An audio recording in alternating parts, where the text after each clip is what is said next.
So for the past little while now, a couple of months, I can't tell you how many people have asked me what I thought about the idea of using LS valve train components on a small block Mopar.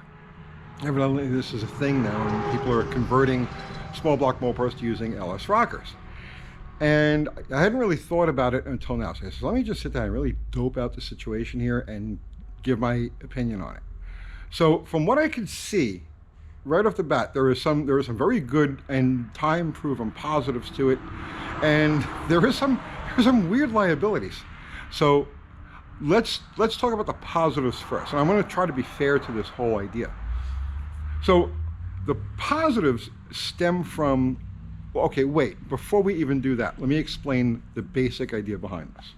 So this is the standard stamped steel small block Mopar 1.5 ratio rocker arm, and they really have no liabilities. There is one. They'll have a tendency to punch through the pushrod cup under like extreme conditions, and I've had that happen to me a couple of times. Everybody has.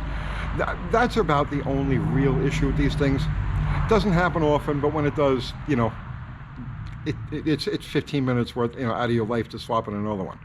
But other than that, these really have no issues as far as stability goes, as far as wear goes, or anything like that. These things are amazingly versatile, and they're shaft mounted. And we're going to talk about shafts in a minute.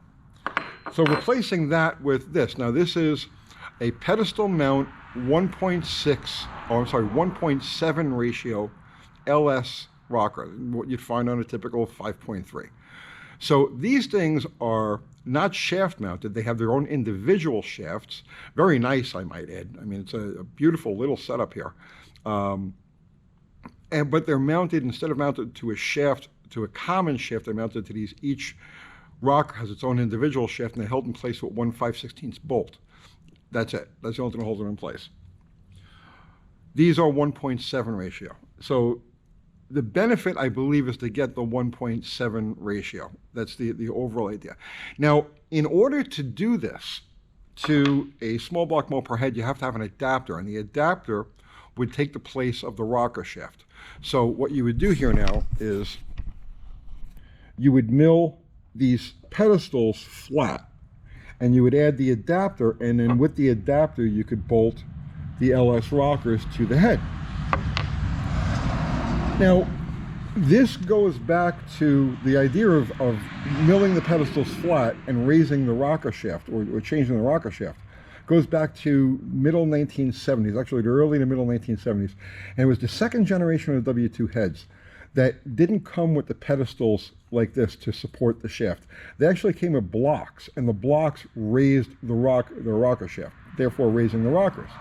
And the reason why they did that back then is because with the normal LA head, you know, the regular production LA head, your maximum valve lift in stock configuration is approximately 550 thousandths of an inch before the retainer hits the top of the valve guide. Now, you can trim the top of the valve guide down and get about 650 thousandths lift out of here before you run into coil bind. And it really depends on the type of spring that you're using. But that was the situation that they had back then. And for NASCAR use and for pro stock use, you know, ultra duty engines, the trick was to mill these flat, add a spacer, raise a rocker, and then use Chevy length valves. So the Chevy length valves are about, ballpark, 200 thousandths of an inch taller. So with that modification, you could achieve up to about 800 thousandths lift on these heads. Okay, now that's the same procedure that's done when you make the conversion to an LS rocker. So that's definitely a benefit. It's time proven. This is 50 years down the road, and that's still the best way to handle one of these heads. Now, that's the pro part of it. So I'll give you the con part of it from where I can see. And the very first part of it is the elimination of the rocker shaft. So small block Mopars, through the course of their existence, have had many issues, hurdles that have come and gone, but one area where there were never any problems was with the shaft mounted rockers. They're stable to unlimited RPM, really. There's never any issue. They require very little oil to be happy, and it's nothing that has ever been a liability. In order to do this modification, you have to eliminate that entire rocker shift system and go to individual pedestal mounts. Here's the quandary with this. If you're building a high output LS engine, like a real true high performance LS engine, one of the major upgrades is to go to a shaft mounted rocker system to get rid of the individual pedestals and the individual 5/16 bolts that hold these things down, and use a Mopar style rocker shaft. So by eliminating the rocker shaft on the Mopar, you're taking a giant step backwards in a place where the LS actually looks to upgrade to go to a Mopar style rocker, or shaft style rocker. So that's an issue right there. But then you run into a geometrical problem, and this is inherent in all small block Mopars. Now, before we get to the geometrical problem, I'm going to show you one other thing on the cylinder head. So, and this is going to apply. This applies if you're going to try this modification on any small block Mopar. So it'd be 273, 318, 340, 360 from 1964 to approximately 1986. All right. From 1964 to 1986, all of the factory engines were cast with a small diameter pushrod tube. So this is it here. Now this is a later head. This is a roller cam head.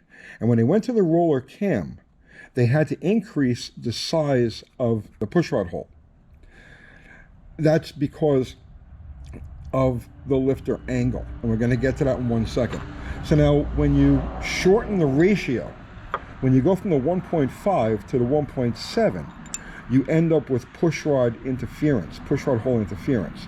So you have to open the pushrod holes to accommodate the extra angle on the pushrod. The problem with that in these heads is that if you're doing this to an earlier head, you've got a choice. You can either enlarge the pushrod hole or you can port it. You can't do both.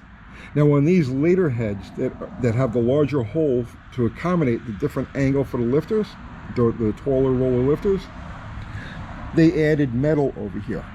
So the pinch in the intake port is greater than it was on the earlier heads. This can be a real problem.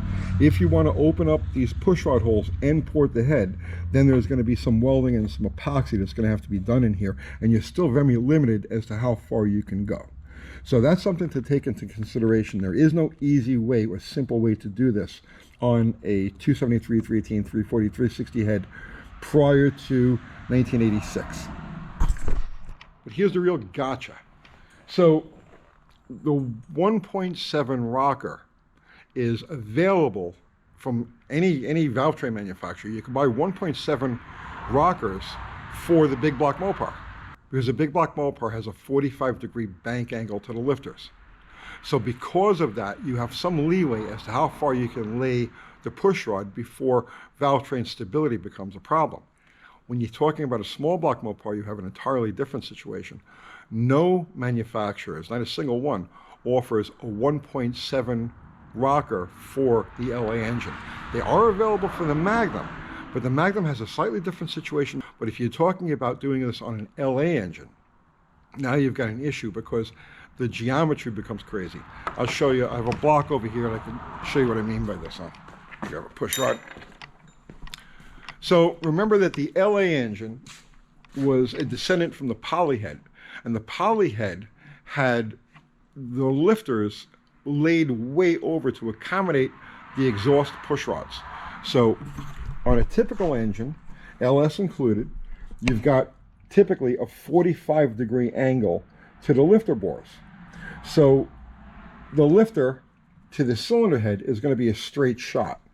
But now here is the relationship on an LA motor. Typical engine is 45 degree. The LA engine is 59 degrees. So you end up with this angle.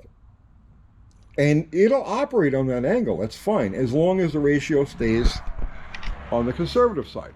designed to work with 1.5. It'll go okay at 1.6, but once you get to 1.7, the geometry gets a little crazy. And that's why none of the manufacturers offer a 1.7 rocker for the LA engine. You can get them for a Magnum, you can't get them for an LA. You run into all sorts of weirdnesses with that. So that's it. That's the pros and the cons for as far as I can see it. You know, the pros is that you are getting longer valves in there so you can achieve more lift. The cons is that the geometry is not friendly to that modification, and you're significantly weakening the valve train and increasing the possibility of instability at higher RPM by eliminating the shaft and going to the pedestal mount, which is exactly backwards. I don't get it. I do have some misgivings about top-end oil control because the two engines have very different oiling systems, an LS and an LA, or even a Magnum for that matter. So I do have some thoughts about problems that may arise there, but that's an entirely different thing. So I just wanted to give my quick overview, the pros and the cons of using LS valve train on a small block Mopar. I hope you got something out of that. I'll see you tomorrow.